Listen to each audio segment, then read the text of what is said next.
Hello my beautiful hammerheads and welcome back to Black Library Reviews number 42. The answer to all questions. The Vulture Lord, written by Richard Strachan, and like every other Richard Strachan novel, it is amazing. So I'm not trimming the hedges here, I'm just going to burn them down. This book is awesome. I just finished it a couple of minutes ago. And this is, first of all, the best Osiak Bone Reaper novel, the best Cities of Sigmar novel, and one of the novels in which character development, family traits are portrayed in such a subtle way. I really can't emphasize enough on how well written this novel is. First of all, the story, of course, it plays in Shyish, the realm of dead, Osiak Bone Reapers and Cities of Sigmar, of course, but it's not like in any other novel in which, oh yes, then there is a third party who attacks and distracts from the story. No. The only fights in this novel are, oh yeah, the Blades of Khorne are attacking. 2 pages, it's done. And other fights are just mentioned with, oh yeah, last year we fought some Orruk pirates and we sank their ships. That's it. The rest, so about 90% of the book, maybe more, I don't know, is story. And I love this so much. So you really feel with these characters, and the depiction of the Bone Reapers is so good. In every other publication, we have the Bone Reapers as these cold, calculated characters, like with the short story of the Wokmortian playing chess with the Leash Cavalos, and one of the first novels, Bone Reapers, in which, of course, the first novel always has to be basically a description for the units, the characters, what is a soul mason, what are the death riders, and so on and so on.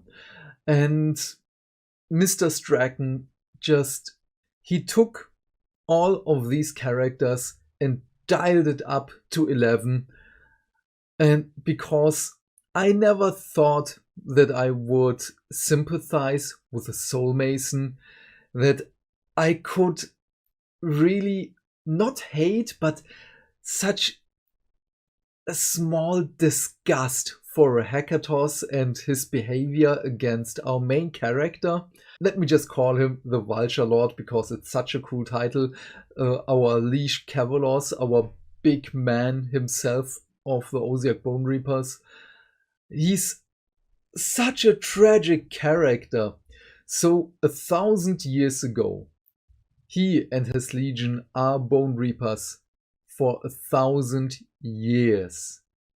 So by far longer than Sigmar and his Stormcast Eternals are around.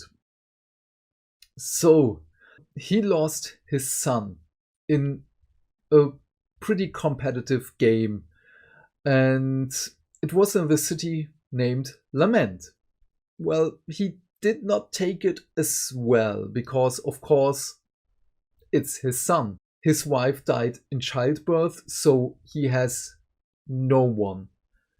And what is, of course, the best thing to do when you lose your family? Not the 5 stages of grief. That would be practical, of course. No, you go to Nagash and demand of him to give you back the soul of your son. Yes, that is very healthy behavior. So, but yeah, Nagash as he is, he's kind of a douchebag again. So he says, yes, you can have the soul of your son back, but you need a human vessel, and every 10 years you have to get a new one. And so these games are repeated every 10 years in Lament. And of course, the bone tithe is collected in this city over 1,000 years. What is very interesting is the city in itself, Lament. So for these games, there are participants. It is no matter who you are.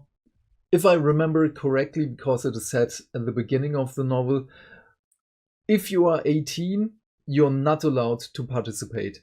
So are you female? Doesn't matter. Male? Doesn't matter. Just join. However, if you lose or you break your leg or something like that and you can't be the first one on the finishing line, you fail. And when you fail, you are the bottom of society. You have nothing. You are basically a slave. You have to clean up after everyone. You have to clean the streets.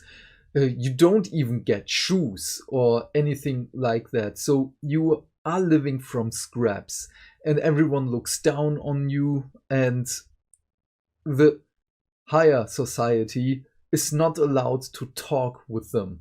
Our human main character, of course, wins the race, and he gets to be the son of our Vulture Lord for the next 10 years. And this is so fantastic. This is when the Osiak Bone Reapers are properly introduced and the characters inside the Bone Reapers. And this is really great. I so loved this. And of course, the plot twists, which I won't spoiler because they are so amazing. Because there is a reason why every 10 years he needs a new human vessel. Yeah. I leave that to your imagination, what happens with the used vessel until you read the novel for yourself. So, however, it is also how the Bone Reapers themselves react to a new vessel every 10 years.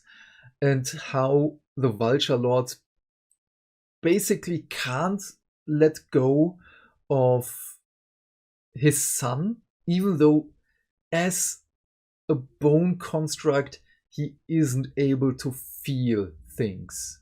So, of course, in our story, everything goes awry, and because our main character wins the race, some people are disgruntled because they think he cheated.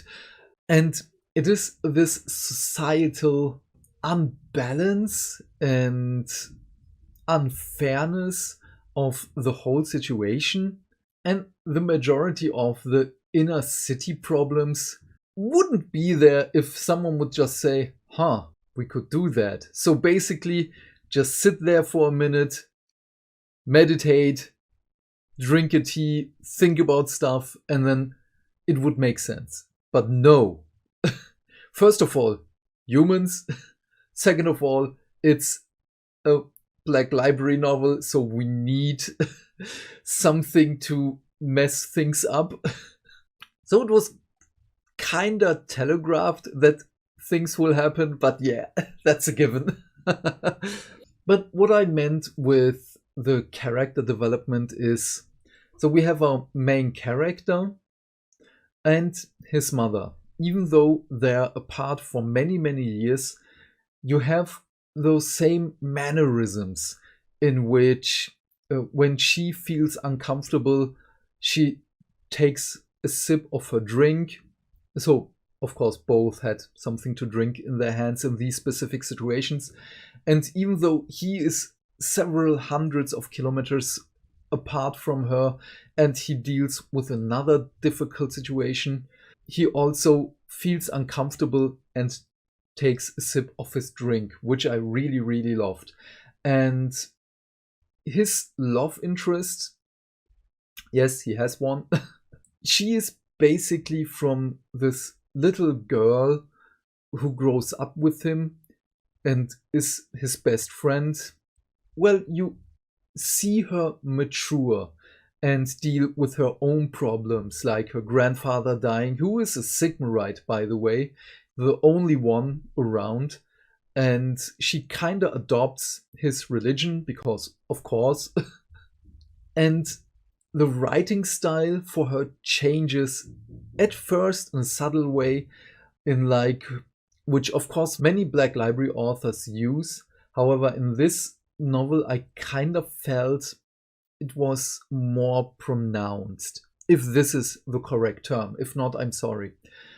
And so things about her get more thunderous, more stormy, and all the things you can see Sigmar in. So yes, thunder, storm, and so on. Rain, I don't know. So this is such a fascinating story, and definitely one of the contenders for my Story of the Year award, which I will do in December.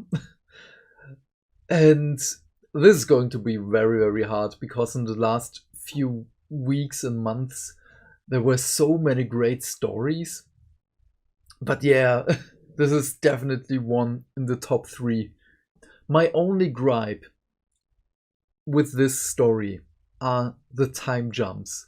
The first few time jumps, because this whole story plays in a time scale of 10 years. As I've said, the first time jumps are 6 months have passed since our main character won. And this is conveyed in a very good way, because we have several accounts on how much time has passed.